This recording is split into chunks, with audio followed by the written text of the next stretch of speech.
Hey, this is Matt once again. Welcome back to another video, and this is a paid request for Brysen. Sorry if I butcher your name, I apologize. I didn't mean to do that, but Brysen wanted me to look at 3 episodes of a show. And if anyone wants to request any type of movie review, re-review, random thoughts, streams, commentaries, video game playthrough for an hour, full playthrough, tier list, ranking, whatever the case may be, feel free to send it either directly in my PayPal. Do have a CashApp as well. Links are down below in the info box, and I will get to it as soon as I possibly can. And this is for Better Off Ted, the first 3 episodes, which I had never seen this show before. I had never heard of this show before. It was on ABC for 2 seasons. Around 2009 it started. It stars a guy named Jay Harrington as Ted. To be honest, I did not recognize anybody in the cast. In the show, for what it was there. I wouldn't say, did I love it? No. I did not hate it. It was mildly interesting. More so when they were working with the products. Because the setup is, it's a bunch of characters that works in research and development for this company called Viridium Dynamics. And the main guy, Ted, he will talk to the camera, breaking the fourth wall many, many times as they'll go through kind of these things they're ordered to do. Like, for example, they are supposed to weaponize a pumpkin. Why?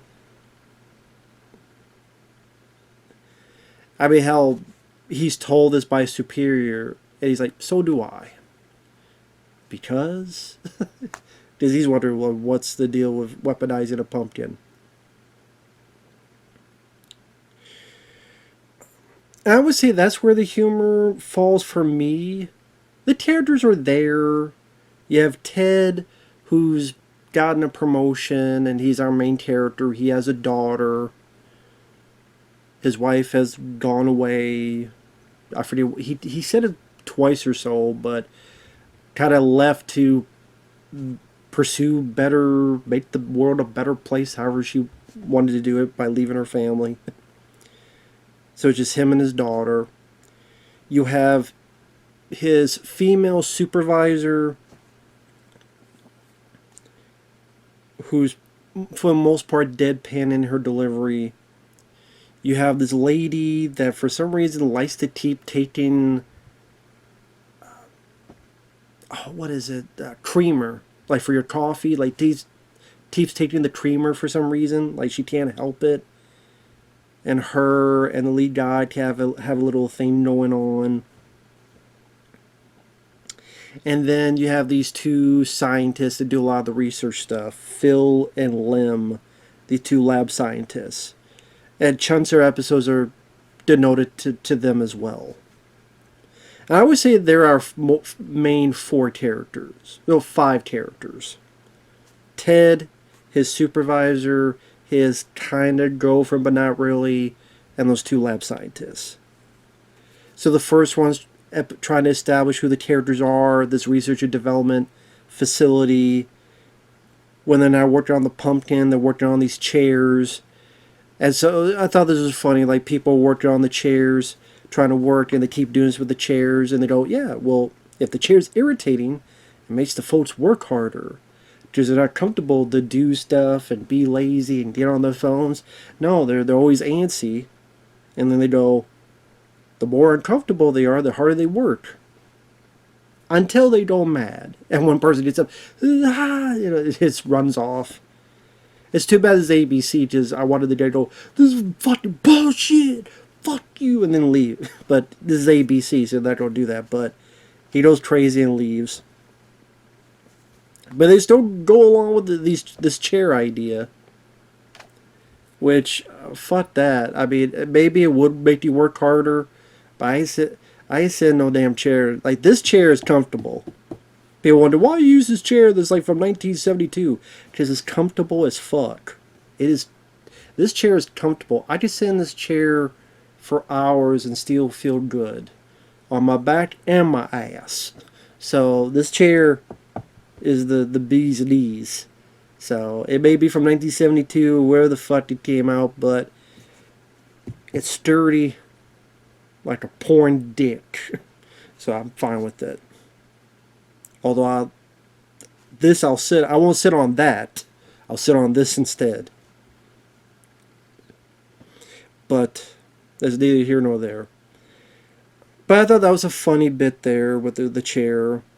The other part of the plot is one of the lab scientists, Phil. He's kind of worked into doing this test to be frozen for a year. But then things go wrong. He just thawed out after like a few days. So now he still works there, but every once in a while he'll stop and I'm not going to do the sound, but he'll scream. Which they do keep that in the other episodes. I don't know for how long. So I don't know if at the end of season 1 or season 2 if they kept that going. But because it would get old after a while. But I like that there's at least a little bit of continuity, so it doesn't just disappear in the next episode or so. I do like that, because sometimes shows they completely forget what happened right before.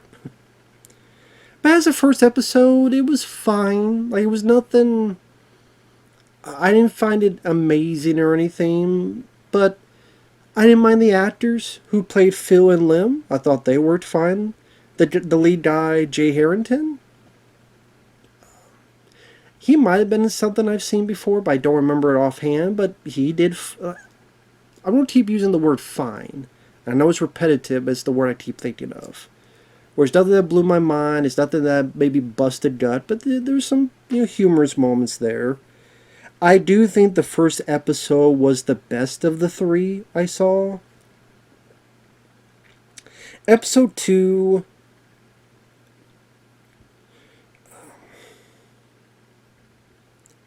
Ideas, it wasn't bad. Okay, Ideas what I would say is my least favorite of the 3. It wasn't bad, but it just pretty much the 2 storylines is the supervisor, I think it's Veronica. She's worried that the guy Phil will sue because we froze him for a few days. So Ted has to figure out a way to placate him, but also not fire him. Because she's like, we gotta fire him because he keeps making that noise. It's annoying. It's like, well, it's because what you guys did to him with the freezing. Well, we can't let him sue. So they make up this bullshit award to honor him. So hopefully he'll not sue.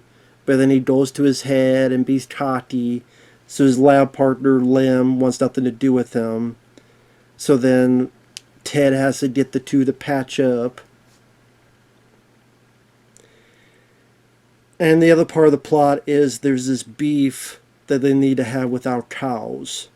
This cowless meat. So they take like cells of a cow and, other stuff, and then they make this patty and they're doing these tests. And they have a guy eat it at first and he looks like he's ready to puke. So they go through all these different ways of trying to make it seem like it would taste like actual beef. Then they realize, oh, well, cows, they kind of exercise, so they do one thing, but it turns into liquid. They do another thing, it doesn't work out. Then they do this thing where it kind of jolts and pumps like a heart. And they cook it, do it, feed it to a guy. The guy likes it. Now, granted, they say there's like a shitload of money per pound. So it'll take a few years to go to market, but it's a good first step. There may have been some other stuff between Ted and the kind of girlfriend. I would say that stuff I thought was the weakest part. The girlfriend. I'm like, did we need this girlfriend angle? And, that just seems typical. And the whole thing where she keeps stealing the creamer. And there's even a point where Ted puts more in. And she's like, oh, why are you doing that? And I'm saying, did you keep stealing the shit?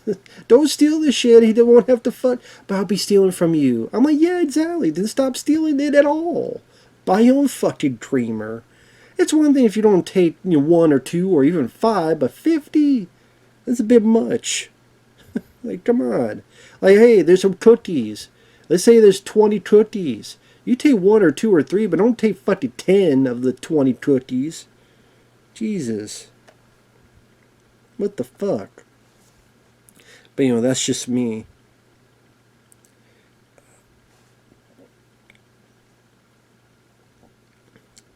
So that one, I don't know. Other than when the two are trying to work out how to make this beat work and the test and fail type of thing, that was the only thing that kind of interested me. The rest of it, not so much.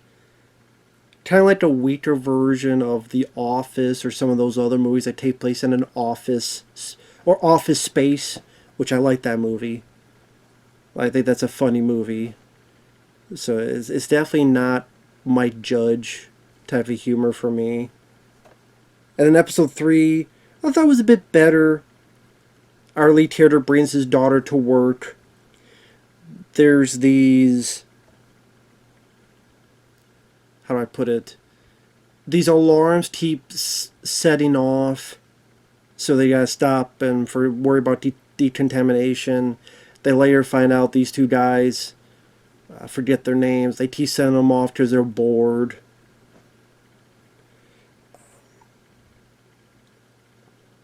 And then the two things is Phil and Lim are still arguing, and you find out it's because of what happened in episode 1, where you were going to free yourself and leave me, like I wouldn't have a lab partner anymore, and what the hell?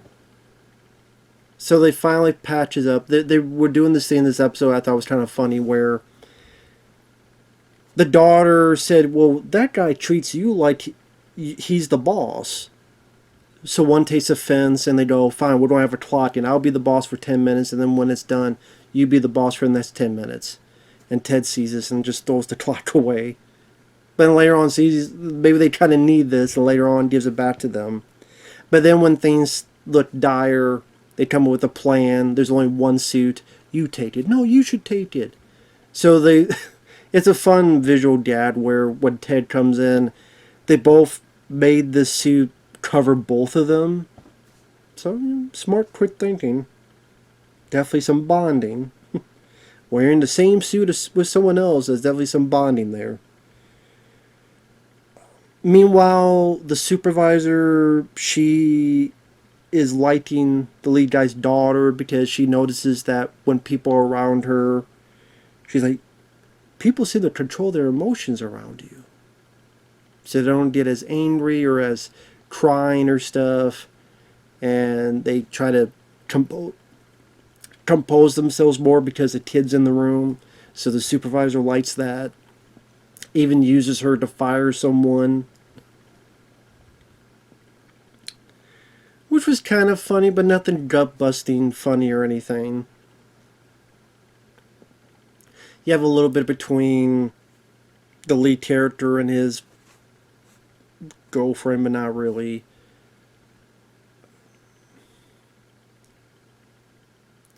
They pretty much gets his daughter, goes home, and that's it. So, I mean, it was nothing that remarkable. It was nothing that amazing or anything. It was what it was.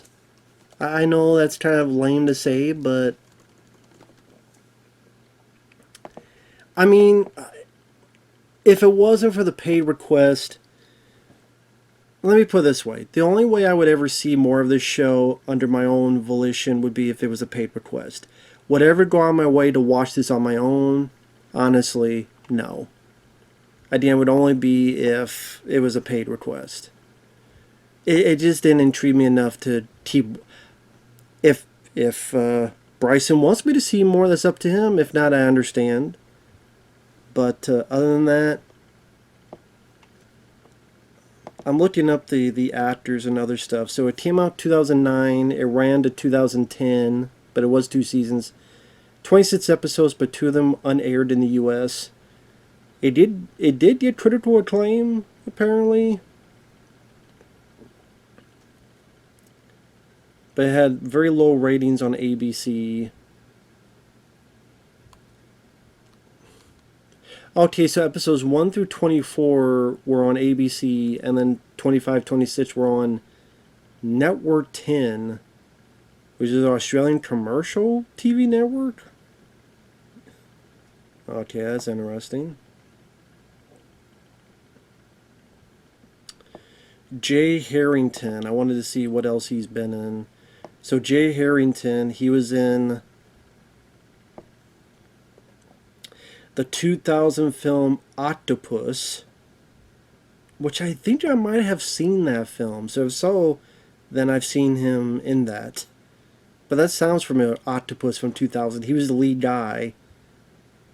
He was on episodes of Nash Bridges, Star Trek Voyager, The Shield, Ghost Whisperer, Desperate Housewives, Burn Notice, SWAT. Oh, he's one of the stars of the TV show SWAT, 2017 to 2025. He plays Sergeant David Deacon K.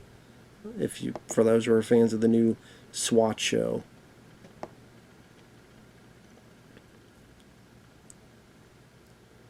And then Portia de Rossi plays Veronica. That's Ted's boss. She was on... Oh, Ally McBeal. Okay. Oh, she's married to Ellen DeGeneres. Good luck to her if she's still married to her. God bless you. Andrea Anders plays the kind of the girlfriend. She was on TV shows like Joey. Remember when Joey was a TV show? They thought that'd be a big hit after Friends was gone. Jonathan Slavin was Phil.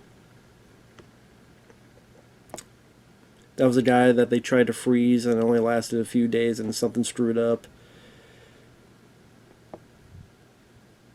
Oh, he was in Free Enterprise. I like that film. Not really big on the director anymore, but I like that film. Robert Meyer Burnett, because he wants to kiss Bryan Singer's ass. But that's his prerogative. And then Malcolm Barrett was Dr. Lim, the other lab guy. He was in The Hurt Locker, 2008. He was also in some movies I never heard of. Swim Fan, God. A lot of TV work he's been in too.